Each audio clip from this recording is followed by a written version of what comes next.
Good evening. And welcome to everyone who's joining us on the internet.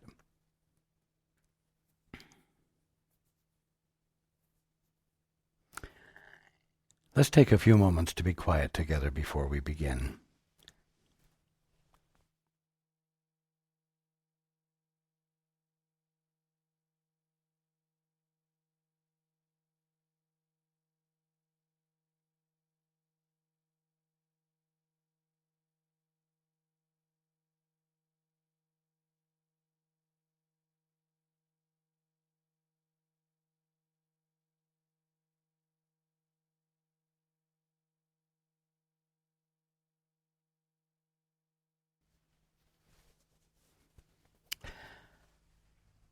Tonight, we will not continue in the book. We will do that next week. Tonight I need to talk about something that Paul needs to hear and be reminded of. And because it's something that will benefit everyone, I am going to do it in this setting.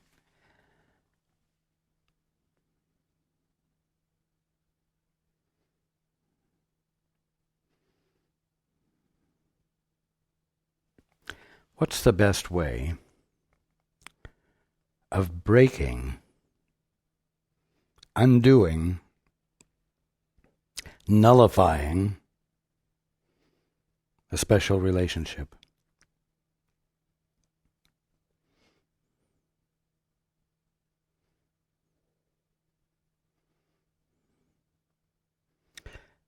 It's very simple, really. It's something Paul has done ever since the first night he sat down to try to get in touch with his guide, if indeed he had one.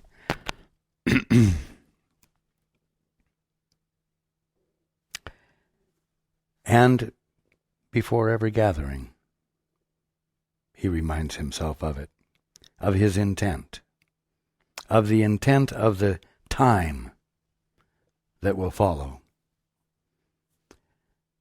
And I've shared it before. He says, I allow only, and that word only is the key word. I allow only for that which expresses the Christ consciousness, and only that which is in harmony with the purpose of being, the Father's will.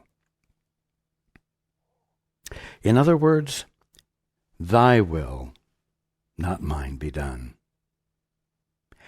Let the reign of divine truth, life, and love be established in me and rule out of me all self-will. And may thy word enrich the affections of all mankind and govern them.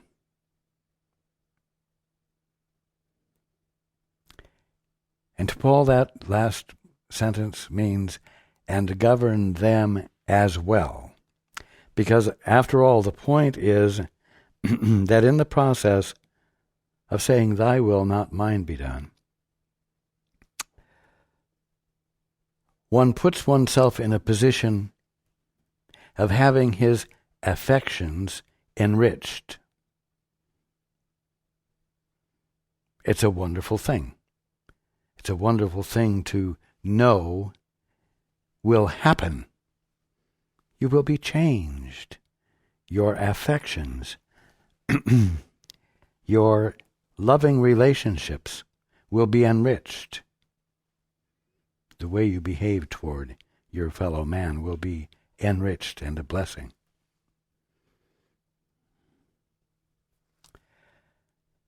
Now, as it happens, this past week has been especially rugged for Paul, because, in fact, it's been more than just the last week. In the process of preparing the new residence for the activities of the foundation. There have been many meetings with tradesmen, bids made, ideas expressed, and more involvement, I'm going to say, than usual in ego dynamics.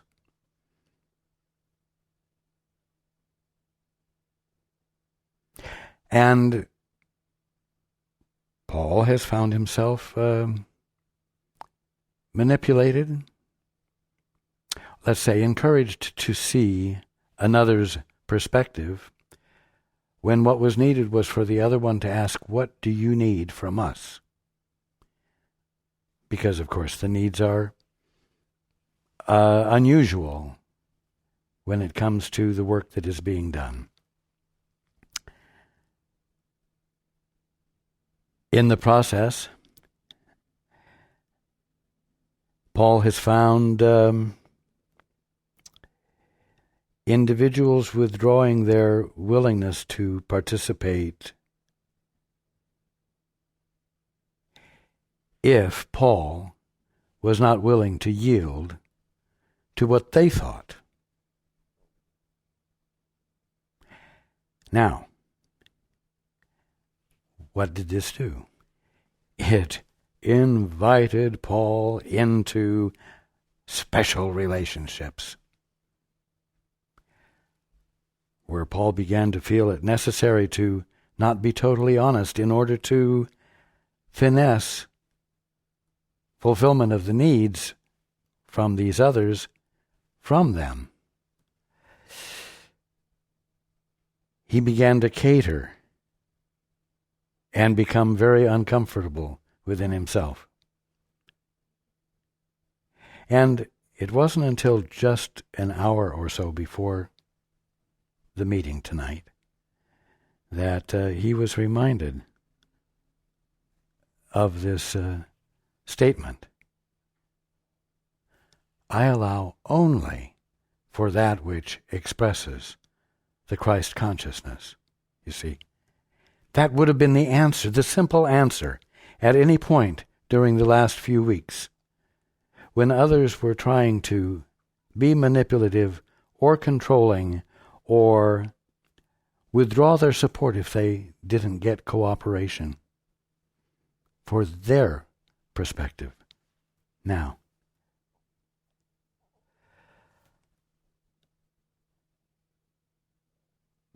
I, of course, have been talking at some length for many, many weeks now to everyone about the need to do the two-step, the need to hesitate before acting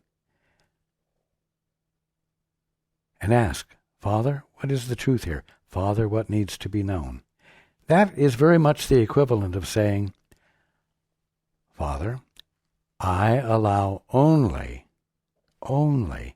for that which expresses the Christ consciousness. Now, what does that say?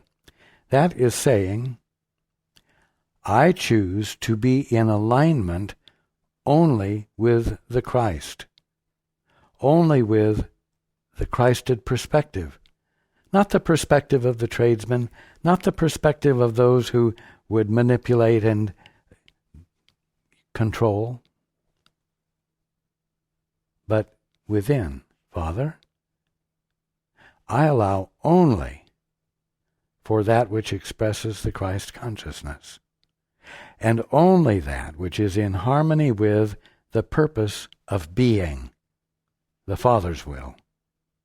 You see, not Paul's will, not a tradesman's will, not anyone else's will, the Father's will.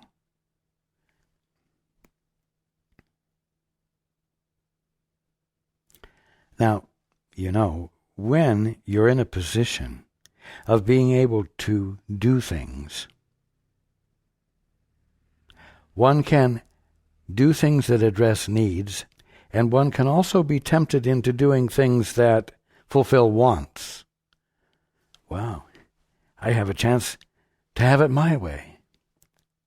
And that's another distraction from I allow only for that which expresses the Christ consciousness, and only that which is in harmony with the purpose of being, the Father's will. Now, think about it, and this is what Paul needs to think about, and this is where I'm pointing, the direction I'm pointing his nose in. Why wouldn't you choose to do only that which expressed the Christ consciousness, and only that which is in harmony with the purpose of being, the Father's will? Obviously, if you're doing anything else, you're doing something other than the Father's will, and you're out of alignment. You're out of relationship with your Father. And the whole orphan experience begins.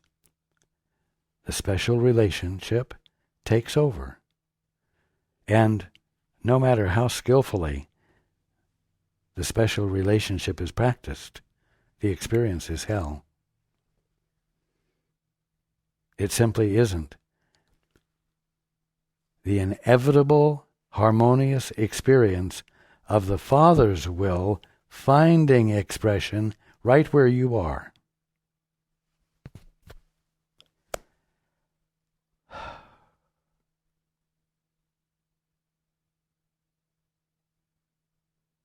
And then what happens? Well, with Paul, he gets frustrated, and he then gets upset, and then he feels fully justified in being angry and expressing the anger. He becomes, believe it or not, mean-spirited.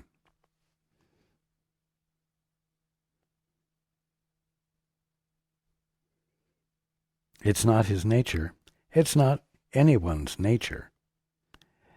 But it is what one begins to embody when one is disconnected from his source and feels the awkwardness and discomfort of experiencing something other than his birthright, which, although he may have forgotten, he knows is there, intact, and that it awaits him. And not having it burns him up. Right?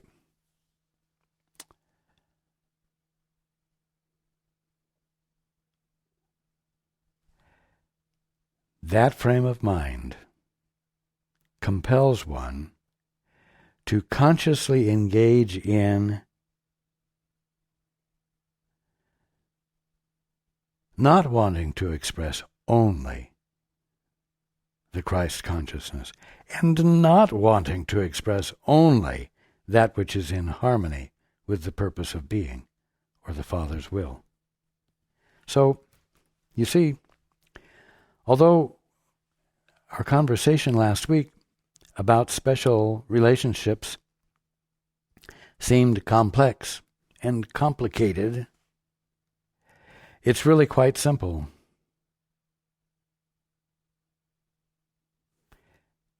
And the simplicity of it is illuminated in my request of Paul and my request of each of you. That no matter what circumstance you're in, no matter what is happening, you insist before responding on saying, I allow only for that which expresses the Christ consciousness, and only that which is in harmony with the purpose of being, the Father's will.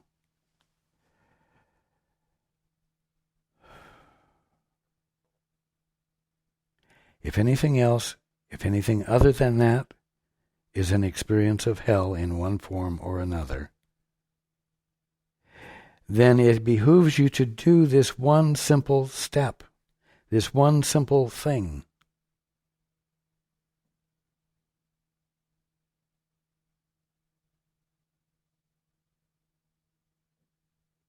turn your will over to the Father's. Let your will be the Father's will finding expression, because at the bottom line, that is what your will is. It's not here for you to experience and express in an independent, autonomous, frivolous, free way. It's here for you to voluntarily align it with the Father's will, which at the bottom line is what it already is, so that the dissonance of free will vanishes from your experience. And you know what? You can't afford to any more than Paul can afford to wait until pie in the sky after you die to do it.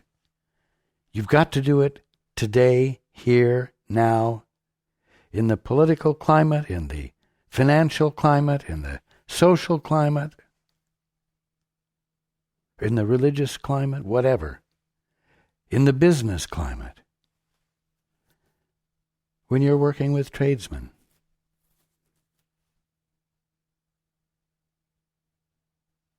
Stop. Hesitate. I allow only for that which expresses the Christ consciousness, because I want to experience the heaven of being rather than the hell of being. You see? Now, those words may not have as much meaning for you at the moment as they do and have had for Paul, because those words always have meant that he was setting aside whatever his current best judgments were for something he would prefer to have instead, something greater than what he was experiencing, something that would contribute to his awakening rather than continuing to contribute to a hellish dream, an uncomfortable dream, an unfulfilling dream. And so when he said, I allow only for this or that, he knew he was disallowing anything unlike it. He was disallowing anything he already knew, because it hadn't awakened him yet.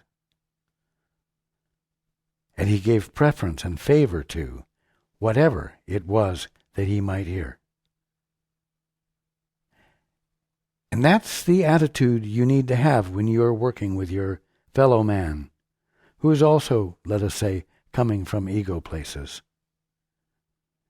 and where you want to be the presence and the evidence of love. You want to be that place where fulfillment occurs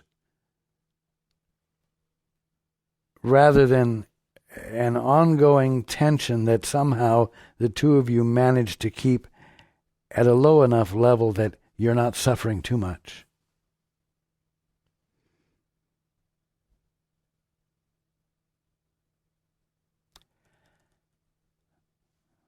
I remind you, and I'm reminding Paul, that the call is to remember to do this all the time. Not just when you want to have a quiet, private time with your Father or with the Holy Spirit or with me, but all day long, in the middle of all activities. After all, why not have the more of what reality is? Why not have the better answers in the middle of any transaction you're engaged in, or any negotiation you're engaged in, any relationship you're engaged in? Why not? Oh, it's too demanding. Oh, I shouldn't have to give that much attention to it. I need time for relief. I need time for rest. I need time off from that kind of devotion. No, you don't. You need time off from the hell that comes of special relationships. You need time off from negotiations that turn sour. You see? You need time off from suffering. And this is the way.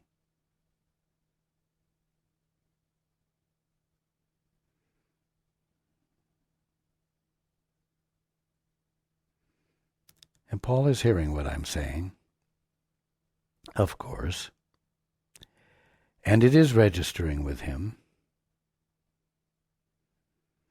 There is still some tendency to justify, not outrage, but certainly distress, in the sense of a desire to get even or bring things to equilibrium, you know, an eye for an eye and a tooth for a tooth. But that's not healing. That's not allowing only for that which expresses the Christ consciousness. And so he's going to have to let go of that, and everyone else is going to have to let go of it. It's not a viable means of promoting transformation that evidences healing, that evidences renewal of one's divine birthright. Heck, it doesn't allow for the re-emergence of joy and peace. So just how important is it?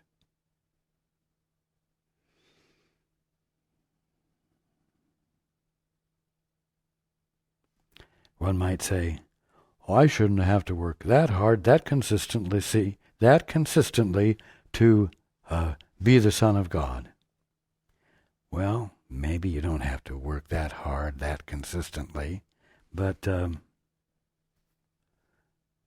you might have to let yourself be the Son of God that you are, uninterruptedly, just because that's where the full experience of being the son of or daughter of God lies. You might just do it because that's where your good is. But like Paul, everyone has to be willing to soberly look at a situation and determine whether there's any justification for withholding the activity that corrects a problem or heals the situation or promotes the holy instant in which one's affections are enriched and which promote the enrichment of the affections of all mankind.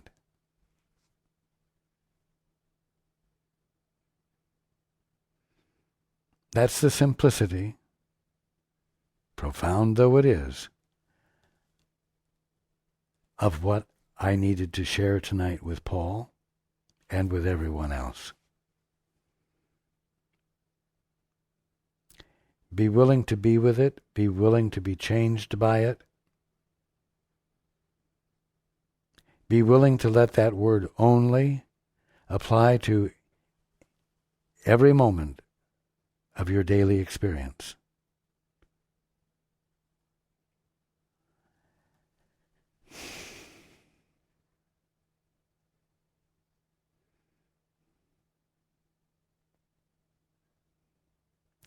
I will leave it at that for tonight. I love you all.